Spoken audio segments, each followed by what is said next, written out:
Good morning बच्चों, मैं नंद किशोर सिद्धार्थ शिक्षा सदन सीनियर सेकेंडरी स्कूल में आपका स्वागत है। और आज हम कक्षा 10 विषय सामाजिक में लोकतांत्रिक राजनीति पार्ट फर्स्ट सत्ता की साझेदारी पढ़ने जा रहे हैं, जिसमें आप देख रहे हैं कि पहले हमने एक कॉपी बनाई थी सामाजिक फर्स्ट, जिसमें समकालीन भारत और समकालीन विश्व 2, और दूसरा हमने बनाई थी पिन पेज से उस तरफ भूगोल, है ना। भूगोल का फर्स्ट चैप्टर पढ़ा था, संसाधन और विकास। अब हम एक कॉपी और बनाएंगे, उसके भी 2 पार्ट हो जाएंगे, एक तो लोकतांत्रिक राजनीति और दूसरा पिन पेज के उस तरफ हो जाएगा आर्थिक विकास की समझ। तो आपको एक कॉपी और बनानी है, जिसमें कि आपको देखना है कि लोकतांत्रिक राजनीति की कॉपी बनानी, जिसमें फर्स्ट चैप्टर सत्ता की साझेदारी हो जाएगा, ठीक है ना। उससे आपको पता चलेगा कि सामाजिक के जो है ना वो 4 पार्ट है। कितने पार्ट हैं? 4, ठीक है ना। तो चैप्टर का नाम है सत्ता की साझेदारी। अब प्यारे बच्चों, सत्ता की साझेदारी का मतलब क्या होता है कि एक ऐसी व्यवस्था जो समाज के सभी महत्वपूर्ण वर्गों को देश के शासन संचालन में स्थायी साझेदारी हो। सभी महत्वपूर्ण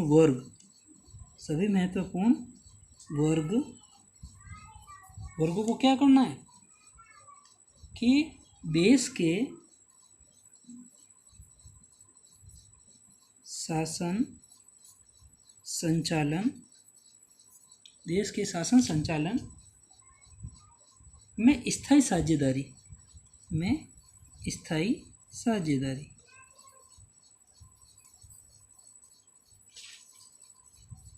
मतलब सत्ता में उनकी साझेदारी हो। एक ऐसी व्यवस्था जिसमें समाज के सभी महत्वपूर्ण वर्गों को मतलब सभी को समान अधिकार हो, राइट्स सभी को मिले और सभी अपनी पहचान बनाए और सत्ता में अपनी साझेदारी निभाए। प्यारे बच्चों, देखिए सत्ता की साझेदारी इस प्रकार होती है। हम पढ़ रहे हैं लोकतांत्रिक व्यवस्था। लोकतांत्रिक यानी कि लोगों का तंत्र, लोगों के लिए, लोगों के द्वारा। तो इसमें देखिए समस्त शक्ति किसी एक अंग तक सीमित नहीं है। जो लोकतंत्र की जो शक्तियाँ होती है वो किसी एक अंग पर सीमित नहीं होती है। विधायिका मतलब व्यवस्थापिका, दूसरी कार्यपालिका और तीसरी है न्यायपालिका के मध्य यानी कि बीच में पूरी समझ के साथ सत्ता को विकेंद्रित करना यानी कि बांट देना। सभी को अपनी अपनी शक्तियों और व्यवस्थाओं को करने का अधिकार है, ठीक है ना। सभी अपनी अपनी शक्तियों का उपयोग कर सकते हैं। व्यवस्थापिका वो अपना कार्य करती है, कार्यपालिका वो अपना कार्य करती है और न्यायपालिका अपना कार्य करती है ना। तो लोकतांत्रिक कामकाज के लिए ये बहुत ही अति आवश्यक होता है। अब देखिए बेल्जियम और श्रीलंका, इसमें जो सत्ता की साझेदारी में आज 2 देशों के बारे में बात की गई है, एक तो बेल्जियम और एक है श्रीलंका।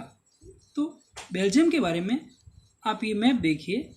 इस मैप में बताया गया है कि बेल्जियम जो है यूरोप का एक छोटा सा देश है, यूरोप महाद्वीप है और उसमें एक छोटा सा देश है।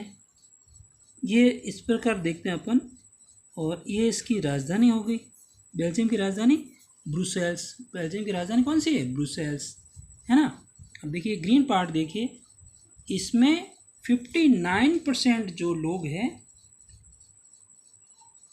जो हिस्सा है इसके 2 हिस्से हुए, फ्लेफिस हिस्सा और दूसरा है ये रेड कलर में देखिए, ये है वेलोनिया का हिस्सा।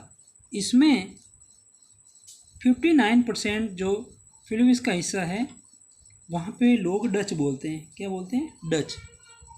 और ये जो वेलोनिया है इसमें फ्रेंच भाषा बोलते हैं। और ये जो ब्लू पार्ट है यहाँ में 1% लोग जो है ना ये जर्मन। तो देखो डच भी होगी, फ्रेंच भी होगी और जर्मन भाषा भी होगी।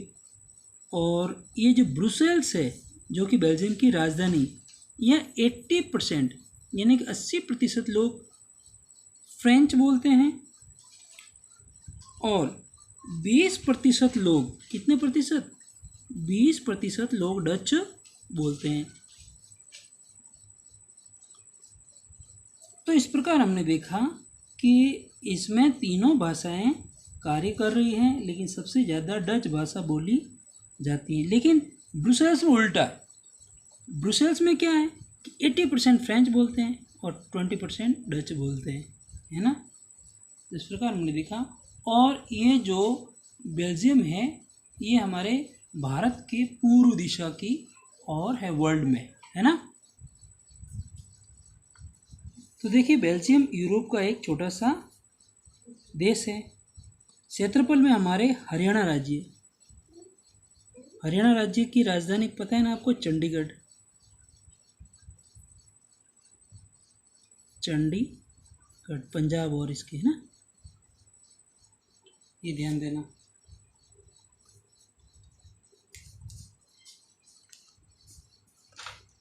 हरियाणा से भी छोटा है बेल्जियम जो है ना, वो हरियाणा से भी छोटा है।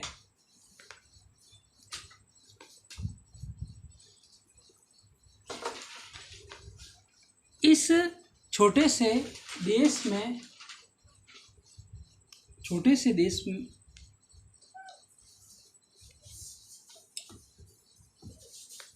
क्षेत्रफल में हमारे हरियाणा राज्य से भी ये छोटा है।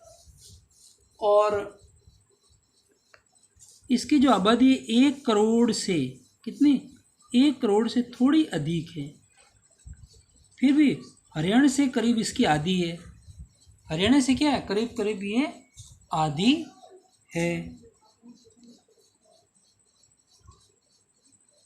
इस छोटे से देश के समाज की जातीय बुनावट बहुत जटिल है। जातीय जो बुनावट है ना वो बड़ी जटिल है, बड़ी कठिन है।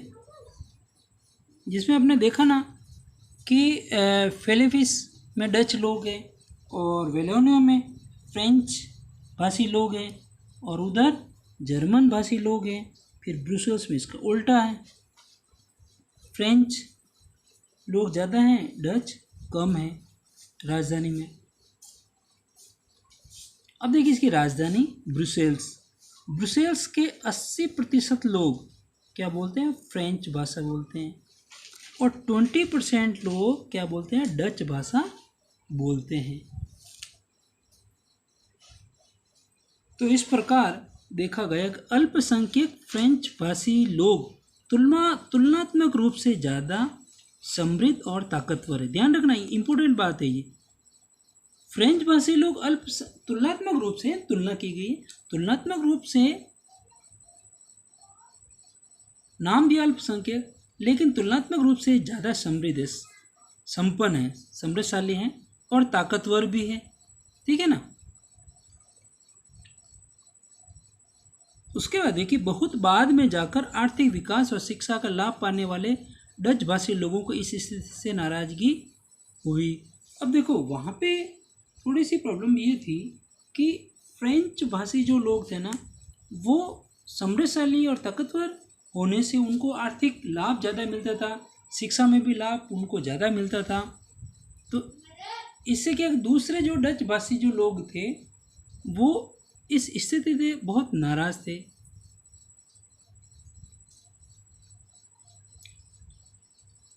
उन्नीस सौ 50 से 60 के दशक में, 1950 से 60 के दशक में फ्रेंच व डच भाषी समूह में तनाव बढ़े।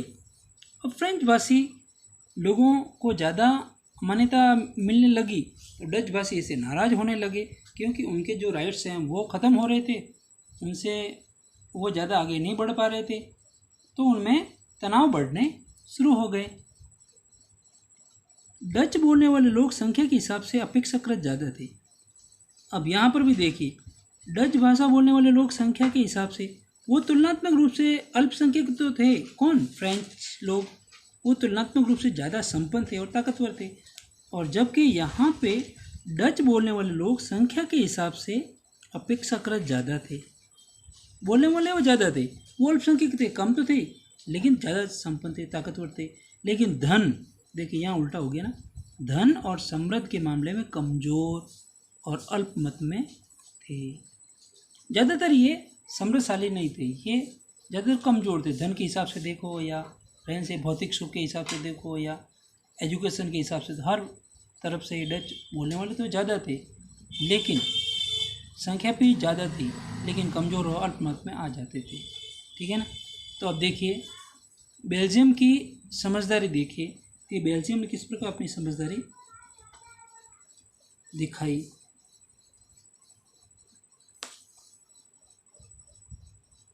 और ये जो इसमें क्या था कि ज़्यादातर ब्रुसेल्स जो है ना, ब्रुसेल्स में उल्टा था। ब्रुसेल्स में तनाव ज़्यादा बढ़ा, ब्रुसेल्स में तनाव ज़्यादा बढ़ा।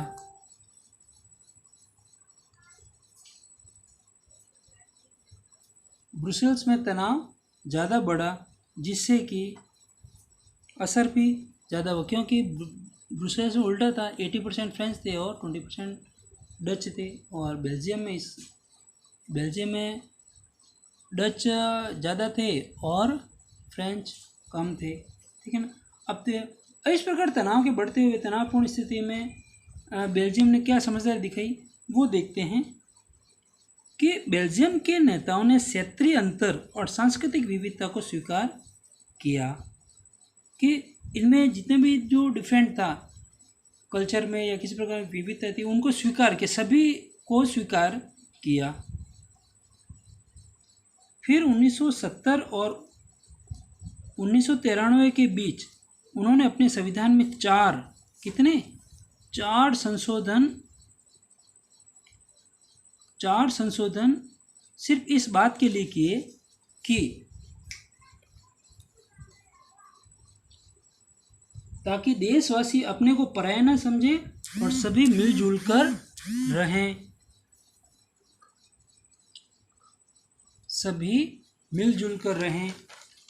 वो अपने आप को ये नहीं समझे कि ये मेरा है, ये पराया है, वो चीज़ वो नहीं समझे, है ना।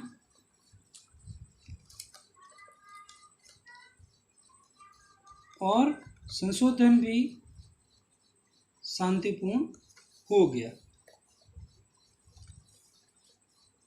देश में रहने वाले किसी भी आदमी को बेगानेपन यानी कि परायापन का एहसास न हो और सभी मिलजुल कर रह सके, इसके लिए व्यवस्था भी बहुत अच्छी की थी, जो कि अकल्पनीय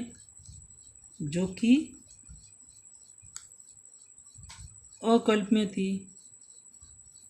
कल्पना नहीं कर सकती, इस पर भी हो सकता है किसी दूसरे देश में नहीं हुई ऐसी व्यवस्था। तो बेल्जियम के मॉडल की मुख्य बातें तो देखिए, बेल्जियम के नेताओं ने विभिन्न समुदाय और क्षेत्रों की भावनाओं का आदर करते हुए दोनों पक्षों की सत्ता में साझेदारी प्रदान कर दी। अब देखिए मोस्ट इम्पोर्टेंट, बेल्जियम मॉडल की मुख्य बातें निम्नलिखित थी। केंद्र सरकार में डच और फ्रेंच भाषी मंत्रियों की संख्या समान रहेगी, इक्वल रहेगी केंद्र सरकार में, है ना। किसी एक समुदाय के लोग एक तरफा फैसला नहीं करेंगे, किसी एक समुदाय के लोग एक तरफा फैसला भी नहीं करेंगे। विशेष कानून तभी बन सकते हैं जब दोनों भाषाई समूह के सांसदों का बहुमत उसके पक्ष में हो। विशेष कानून तभी बन सकेंगे जब दोनों भाषाई समूह के सांसदों का बहुमत उसके पक्ष में हो। ठीक है ना, उनके पक्ष में ही होगा। तो इस प्रकार भी उन्होंने ये चीजें की। और सत्ता के बंटवारे में भी विभिन्न सामाजिक समूहों के मध्य टकराव की समस्या कम हो गई। अब देखिए, राज्य सरकारें केंद्र सरकार के अधीन नहीं हैं। अब देखिए क्या होता है कि केंद्र की जो शक्तियां थी, केंद्र ने क्या किया, केंद्र की जो शक्तियां थी वो क्षेत्रीय सरकार को सौंप दी गई। अब क्षेत्रीय सरकारों को सौंप दी गई तो केंद्र ने क्या किया, केंद्र की जो शक्तियां थी वो क्षेत्रीय जो सरकारें थी उनको सुपुर्द कर दी गई। उनको सुपुर्द करने पर राज्य सरकार अपनी इच्छा अनुसार क्षेत्रीय सरकारों में बदलाव कर सकती है, क्षेत्रीय सरकारों का विकास वगैरह वो कर सकती हैं। तो केंद्र सरकार के पास जाने का औचित्य नहीं रह गया, वो अपने स्तर पर कर सकती थी, है ना। अब देखिए, ब्रुसेल्स में अलग सरकार है, इसमें दोनों समुदायों का समान प्रतिनिधित्व है। फ्रेंच भाषी लोगों ने ब्रुसेल्स में समान प्रतिनिधित्व के इस प्रस्ताव को स्वीकार किया कि डच के भी मंत्री रहेंगे, फ्रेंच के भी प्रतिनिधित्व रहेंगे। डच भाषी लोगों ने केंद्रीय सरकार में बराबरी का प्रतिनिधित्व स्वीकार किया था। डच भाषी लोगों ने क्या किया, केंद्रीय सरकार में बराबरी का प्रतिनिधित्व स्वीकार किया। केंद्र और राज्य सरकारों के अलावा यहाँ एक तीसरे स्तर की सरकार, देखो एक तो हो गई केंद्र सरकार, एक तो हो गई केंद्र सरकार, नंबर 2 पर होगी राज्य सरकार, और तीसरे नंबर पर आ गई सामुदायिक। तीसरे नंबर पर कौन सी आ गई,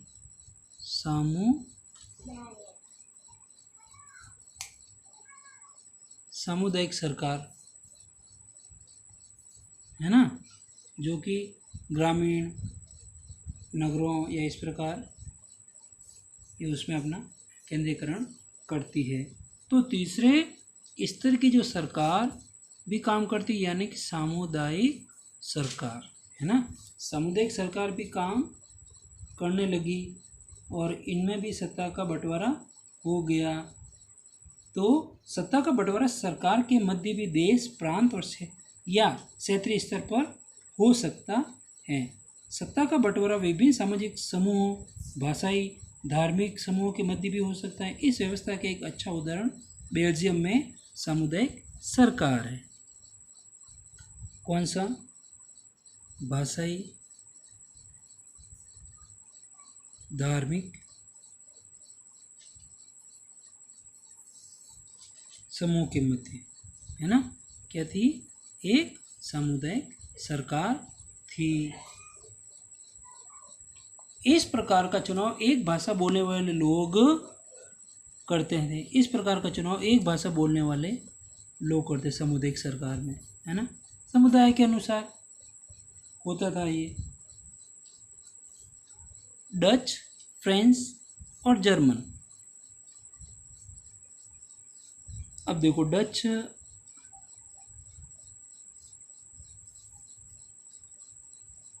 बेल्जियम में 59, फ्रेंच 40 और जर्मन 1%। इस प्रकार ये डिवाइडेशन था। और राजधानी में उल्टा ही था। ब्रुसेल्स में उल्टा था इसका। कि फ्रेंच 80 थे और डच 20 थे लोग थे, है ना। तो डच, फ्रेंच और जर्मन बोलने वाले समुदाय के लोग चाहे वे जहाँ भी रहते हैं, क्या कहा, चाहे वे जहाँ भी रहते हैं, इस सामुदायिक सरकार को चुनते हैं। जहाँ कहीं भी रहते हैं वो चुन सकते हैं। इस सरकार को संस्कृति, शिक्षा और भाषा जैसे मसलों पर फैसले लेने का अधिकार है। इस प्रकार संस्कृति, शिक्षा और भाषा जैसे मसलों पर फैसले लेने का अधिकार है। प्यारे बच्चों, इस प्रकार हमने सुना, पढ़ा और समझा कि बेल्जियम में किस प्रकार लोकतांत्रिक व्यवस्था की गई, विधायिका, कार्यपालिका और न्यायपालिका में, और लोकतांत्रिक समाज, लोकतंत्र, किसी भी देश में लोकतंत्र मजबूत होना जरूरी है, सत्ता की साझेदारी होना भी जरूरी है ना।